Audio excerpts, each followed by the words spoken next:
નમસ્કાર, આપ જોઈ રહ્યા છો જેકેએસટી ગુજરાતી। વાત કરીએ તો માળિયાહાટી તાલુકાના ખોરાસા ગામે કોંગ્રેસમાં ભૂકંપ। આવનારી લોકસભાની ચૂંટણી પહેલા ખોરાસા ગામે 400 લોકોએ કોંગ્રેસ છોડી ભાજપનો ખેસ ધારણ કર્યો છે। જૂનાગઢ લોકસભાના ઉમેદવાર રાજેશ ચુડાસમા, પૂર્વ તાલુકા પંચાયતના પ્રમુખ દિલીપસિંહ સિસોદિયા, તાલુકા ભાજપ પ્રમુખ રાજેશભાઈ ભાલોડિયા સહિતના આગેવાનોની ઉપસ્થિતિમાં શૈલેષ કથરાના નેજા હેઠળ પૂર્વ તાલુકા પંચાયતના સદસ્ય, પૂર્વ ગ્રામ પંચાયતના સદસ્ય, સહકારી ક્ષેત્રના આગેવાનો સહિતના કાર્યકરો જોડાયા હતા।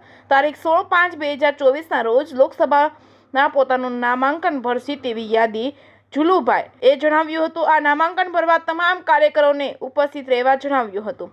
દેશના પનોતા પુત્ર નરેન્દ્ર મોદીની વિકાસની ગેરંટીવાળી સરકારના સમર્થનમાં જોડાવા સાંસદ રાજેશ ચુડાસમાએ જણાવેલ છે। તારીખ 7/5/2024 રોજ વધુમાં વધુ ભાજપ તરફી મતદાન કરી ભાજપને વિજય બનાવવા કરી હતી અપીલ।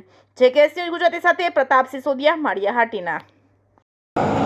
મારું નામ શૈલેષભાઈ વિઠ્ઠલભાઈ કગથરા, ખોરાસા ગ્રામ પંચાયતનો માજી સરપંચ અને મારી સાથે ગ્રામ પંચાયતના સદસ્ય જસાભાઈ જીવાભાઈ ચુડાસમા અને મારી સાથે કોડી આગેવાન કરશનભાઈ દેવસિંહભાઈ ભાદરકા અને મારી તમામ ટીમ, પૂર્વ ગ્રામ પંચાયતના તમામ સદસ્યો જે વર્ષોથી મારી પાર્ટી હારે અને પાર્ટીની સાથે જે કામ કરતા હતા કોંગ્રેસ પાર્ટી હારે, તે તમામ મારા ગ્રામ પંચાયતના સદસ્ય અને સાથે ગામના તમામ મારા નાના મોટા બધા કાર્યકર ભાઈઓ જે 400-500ની સંખ્યામાં આજે અમે કોંગ્રેસ છોડી અને વિધિવત રીતે આપણે આપણા માનનીય સાંસદ સભ્યશ્રી અને હાલના સંસદ જૂનાગઢ સાંસદના ઉમેદવાર રાજેશભાઈ ચુડાસમા અને પૂર્વ તાલુકા પંચાયતના પ્રમુખ દિલીપભાઈ સિસોદિયા અને આપણા ભાજપ તાલુકા પંચાયતના પ્રમુખ માળિયાના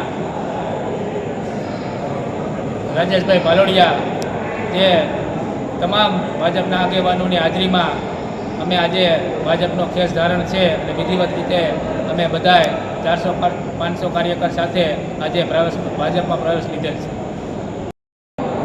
રાજેશ ભાલોડિયા, તાલુકા ભાજપ માળિયાહાટીના।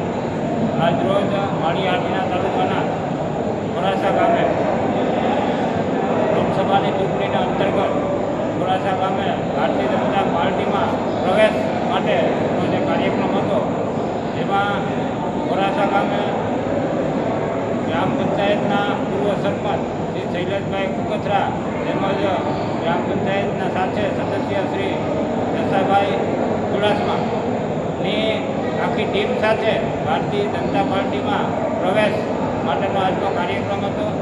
જે કાયમી માટે કોંગ્રેસ છોડી અને ભાજપમાં એના સમર્થકો સાથે અંદાજિત 400થી 850 કાર્યકર્તાઓ ભાજપમાં પ્રવેશ કરેલો છે, જેમાં ઉપસ્થિત આ વિસ્તારના સાંસદ અને હાલના લોકસભાના ઉમેદવાર રાજેશભાઈ ચુડાસમાની ઉપસ્થિતિમાં આ કાર્યક્રમ યોજાયો।